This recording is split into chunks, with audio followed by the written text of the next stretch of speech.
Part 1 में आपने देखा कि कल्लू पेड़ से घायल हुआ बंधा हुआ था और उसके पास ही गांव वाले और जमींदार खड़ा होता है और कल्लू की हालत देखकर जमींदार गुस्से से लाल हो जाता है। अब आगे कल्लू की हालत देखकर जमींदार भानु प्रताप आग बबूला हो गया। उसने इसे अपनी बेइज्जती समझा और गांव वालों को धमकाने का ऐलान किया। मेरे आदमी के साथ ऐसा किसने किया?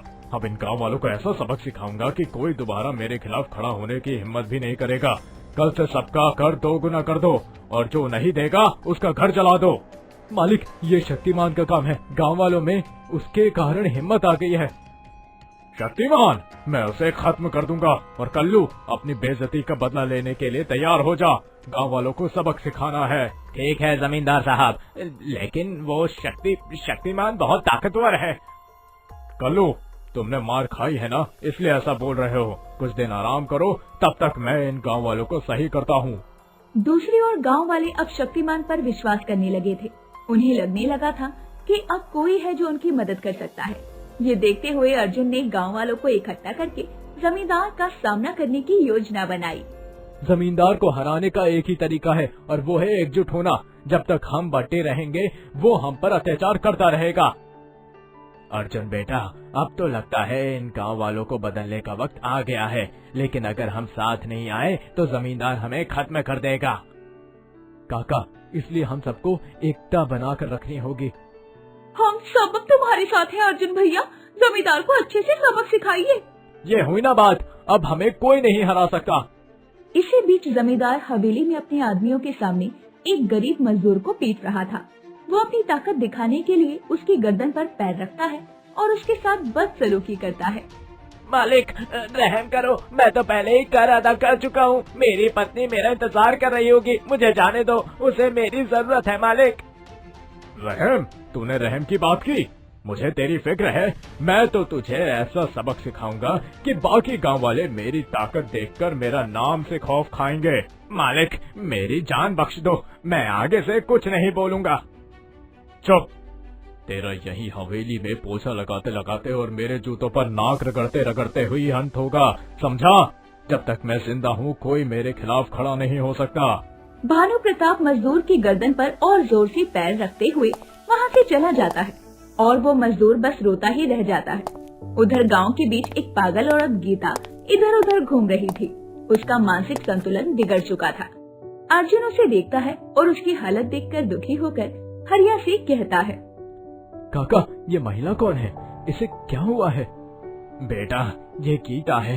इसके पति मोहन को जमींदार ने गायब करवा दिया, तब से ये पागल हो गई है। भगवान जाने मोहन अब जिंदा भी होगा या नहीं। काका, मेरा एक औरत को इस हालत में देखकर दिल दुख रहा है। अब मैं मोहन को ढूंढूंगा, चाहे मुझे कितनी भी मुश्किल क्यों ना हो।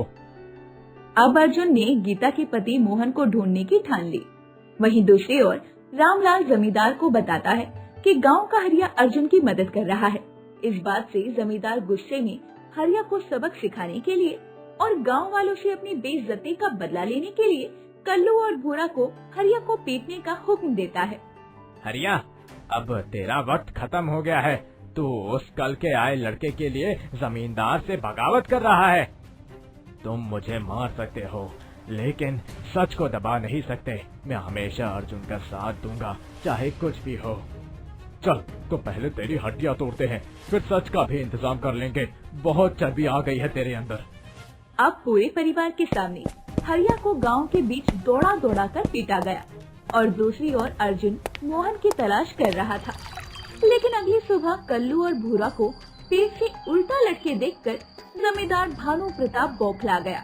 उसने इसे अपनी ताकत को खुली चुनौती समझा और गांव वालों को सबक सिखाने का ऐलान कर दिया। ये गांव वाले अपनी हदें भूल जाते हैं। इन्हें समझ में नहीं आ रहा कि मैं कौन हूँ। अब मैं सबको ऐसा सबक सिखाऊंगा कि इनकी आने वाली पीढ़ियां भी मेरा नाम सुनकर कांपेंगी। मालिक, गांव वालों का हौसला बढ़ता जा रहा है। अर्जुन और शक्तिमान उनके लिए एक उम्मीद बन गए हैं। उम्मीद?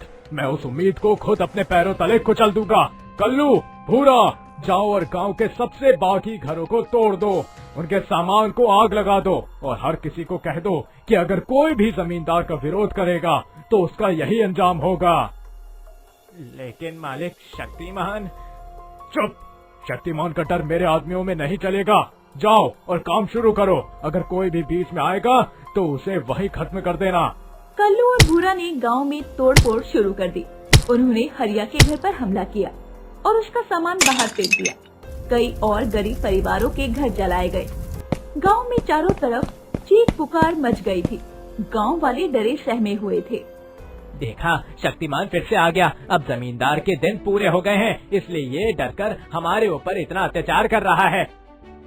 हाँ, अब हमें डरने की जरूरत नहीं है। करने दो इसे जो ये कर रहा है। अब शक्तिमान इसे सबक सिखाएगा। चुप हो जा। बहुत हो गया शक्तिमान। शक्तिमान कहाँ है तेरा शक्तिमान? अब बुलाओ उसे और कहो तुम सबको हमसे बचाए। दूसरी ओर अर्जुन चुपके से जमींदार की हवेली में घुसकर तलाश करता है तो उसे एक घायल मजदूर मिलता है। वो उसे हवेली से बाहर निकालकर गांव वालों के सामने लाता है। तभी गीता बौखलाए हुए भागती हुई आती है और मजदूर को गले लगाकर रोने लगती है। अर्जुन बेटा, ये तो मोहन है। इसे देखकर गीता क्यों होश आ जाएगा। क्या सच में? मतलब मेरी तलाश पूरी हो गई? अरे बेटा, तुम्हारा भला करे भगवान। तुमने मेरे पति को बचाकर मुझ पर उपकार किया है।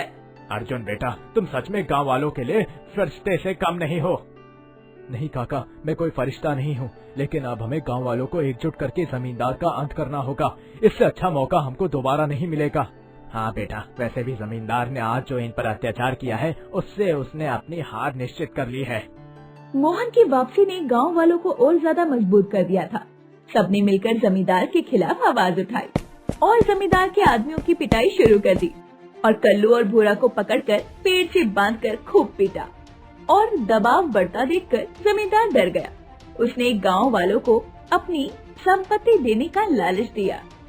मुझे छोड़ दो गांव वालों, उसके बदले मैं अपनी अपार संपत्ति तुम सबको बांट दूंगा, लेकिन मुझे शक्तिमान से बचा लो। अपार संपत्ति? इतनी संपत्ति तेरे पास कहाँ से आई भानु प्रताप? मुझे वो सोने की मूर्ति मिली थी जिससे मैंने अपनी संपत्ति बनाई है। आज वो संपत्ति मुझे मिल जाएगी। अच्छा, तो मूर्ति दिखा, हम सारे गांव वाले भी देखें ऐसी कौन सी मूर्ति है। अब सबके दबाव बनाने से जमींदार मजबूर हो जाता है, लेकिन माया देवी मूर्ति देने से मना करती है। लेकिन जमींदार अपनी जान बचाने के लिए उसकी जबरदस्ती मूर्ति लेकर बाहर आ जाता है। मूर्ति देखकर गांव वाले हंसने लगते हैं। कहाँ है मूर्ति? ये लाल कपड़े में क्या अपना बोरिया बिस्तर बांधकर भागने का इरादा है तुम्हारा भानु प्रताप? नहीं नहीं, मूर्ति इसी लाल कपड़े के अंदर सिंदूर में दबी हुई थी। आज ये मुझे माला माल कर देगी और उसमें से मैं थोड़ा थोड़ा धन तुम सबको दे दूंगा। जमींदार, तो पहले धन दिखा तू, खोल मूर्ति। मूर्ति खोल भानु, अभी सबको पता चल जाएगा तू कितना धनवान है। जैसे ही जमींदार लाल कपड़े से मूर्ति निकालता है तो वो उसको देखकर चौंक जाता है और सारे गांव वाले जमींदार की बेवकूफी पर हंसने लगते हैं। वो मूर्ति पीतल की होती है जिसको जमींदार सोने की मूर्ति कह रहा था। अब सभी गांव वाले उसे घेर लेते हैं। इस शक्तिमान ने मेरी जिंदगी बर्बाद कर दी। उसने ही मुझे ये मूर्ति देकर कहा था कि 2 महीने बाद इससे मुझे अपार धन मिलेगा। ये सुनकर अर्जुन बहुत जोर जोर से हंसने लगता है। उसको हंसता देखकर सब चौंक कर उससे ऐसे हंसने का कारण पूछते हैं। तब अर्जुन सबको बताता है, शक्तिमान और कोई नहीं, मैं ही हूँ। मैंने ही अपने आधुनिक यंत्रों से और अपने मित्रों की सहायता से तुम्हारी करतूतों को रोकने के लिए ये नाटक किया ताकि तुम गांव वालों पर अत्याचार ना कर सको। नहीं, ये झूठ है, ऐसा नहीं हो सकता।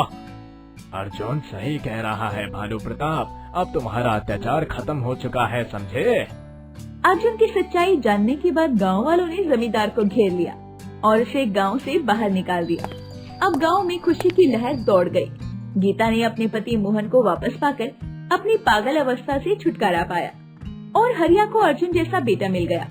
अंत में गांव वालों ने अर्जुन को धन्यवाद दिया और मोहनपुर गांव हमेशा के लिए जमींदार के आतंक से आजाद हो गया। अगर आपको हमारी ये वीडियो अच्छी लगी हो तो वीडियो को लाइक और चैनल को सब्सक्राइब जरूर करें और अपने दोस्तों को शेयर करना ना भूलें। साथ ही बेल आइकन प्रेस करें